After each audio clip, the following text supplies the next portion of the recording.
তাহলে হায়াত কমে যায়, এটা কতটুকু সহি? লা হাওলা ওয়ালা কুওয়াতা ইল্লা বিল্লাহিল আলিয়্যিল আযীম।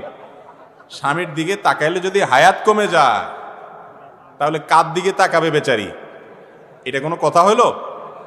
হ্যাঁ, উল্টা না হওয়া দরকার ছিল, যে স্বামীর দিকে তাকাইলে হায়াত বাড়ে, এটা না হওয়া দরকার ছিল। যদিও এই দুইটার কোনোটাই হাদিসে বলা হয় নাই। স্বামীর দিকে মহব্বতে ভালোবাসার দৃষ্টিতে তাকালে তো সওয়াব হবে ইনশাআল্লাহ, হায়াত কমবে কেন? একেবারেই ভুয়া ভিত্তিহীন কথা। কোত্থেকে এই সমস্ত আজগবি মাসআলা আমাদের দেশে গ্রামাঞ্চলে এখনো প্রচলিত আছে, এখনো মানুষ সচেতন হয় নাই। স্বামীর দিকে তাকাইলে, মহব্বতের সাথে তাকাইলে সওয়াব হবে ইনশাআল্লাহ।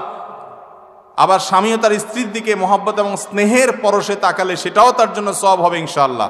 আল্লাহ বলেছেন ওয়াশিরুহুন্না বিল মারুফ, সুন্দরভাবে জীবনযাপন করতে হবে, তাদের সাথে ভালোবাসা বিনিময় থাকতে হবে।